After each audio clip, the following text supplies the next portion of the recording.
Now question number 12। Question number 12 में क्या बोल रहा है?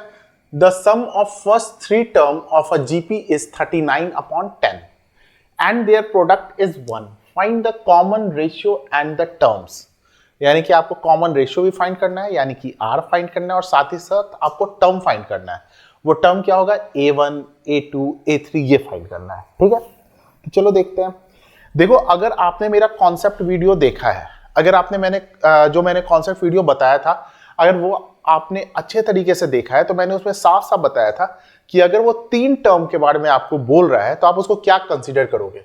आप उसको कंसीडर करोगे लेट द थ्री टर्म्स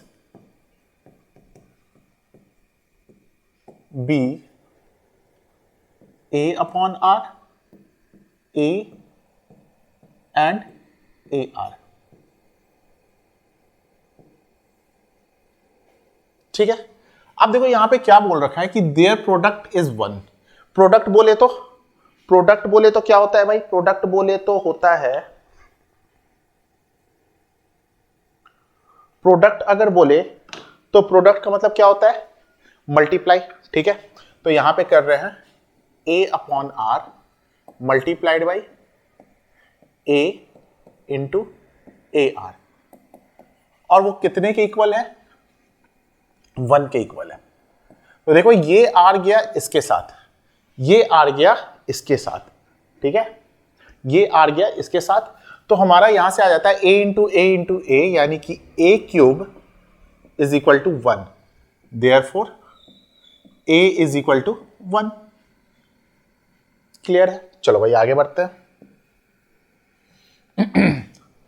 अब बोल रखा है कि इनके तीनों टर्म का सम कितना है? 39 अपॉन 10 है, यानी कि A upon R plus A plus AR कितना है? 39 अपॉन 10 है। तो मैं A का वैल्यू क्या कर दे रहा हूं? 1 पुट कर दे रहा हूं। ठीक है, A का वैल्यू क्या कर रहा हूं? 1 पुट कर दे रहा हूं। 1 क्या कर दे रहा हूं? पुट कर दे रहा हूं। तो भाई क्या हो जाएगा वो जरा देखो, वो हो जाएगा 1 upon R plus 1 into R is equal to 39 upon 10। 1 upon R plus R 39 upon 10। अब क्या करो, इस 1 को उधर लेके जाओ, -1, तो ये हो जाएगा 1 upon R plus R is equal to, ये 39 में से 10 गया तो कितना हो गया? 29 अपॉन 10। ये क्या हो जाएगा? 1 plus R square upon R is equal to 29 upon 10। Cross multiplication करते हैं, 10 plus 10R is equal to 29R। ये इसके साथ, ये इसके साथ अरेंज कर देते हैं। ठीक है, तो क्या हो जाएगा? 10R square minus 29R plus 10 equal to 0। साफ साफ पता चल रहा है कि मल्टीप्लाई करके 100 और प्लस माइनस करके 29 लाना है। ठीक है, तो ये हो गया 10R square minus 25R minus 4R। 25 4 जा 100 होता है, और 25 और 4 प्लस करने पे 29 होता है, प्लस 10 इक्वल टू 0। तो यहां से ये क्या हो जाएगा? ये हो जाएगा आपका 5R कॉमन लिया तो 2R माइनस 5, और -2 कॉमन लिया तो 2R माइनस 5 इक्वल टू 0। तो यहां से 5R माइनस 2 इक्वल टू 0 और 2R माइनस 5 इक्वल टू 0। तो यहां से देखो R इक्वल टू क्या आ गया? 2 अपॉन 5 और 5 अपॉन 2 आ गया। तो यहां से मेरा कॉमन रेशियो क्या आ गया? 2 आ गया। अब जरा समझना, जगह कम है इसलिए मैं छोटा कर दे रहा हूं, मैं छोटा कर दे रहा हूं। और जरा देखो भाई, एक मेरा क्या आया है? R का वैल्यू 2/5, और एक क्या आया है? 5/2 आया है। ठीक है, तो मैं केस 1 ले रहा हूं। केस 1 व्हेन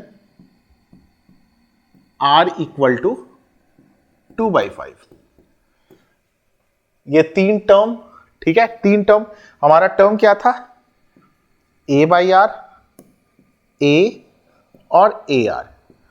तो जब 2/5 लिया तो देखो a का वैल्यू 1 है, 1 डिवाइडेड बाई 2/5, फिर क्या हो जाएगा 1, और फिर क्या हो जाएगा 1 इंटू 2/5।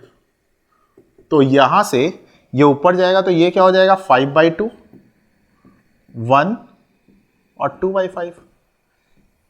ये एक हो सकता है 3 टर्म।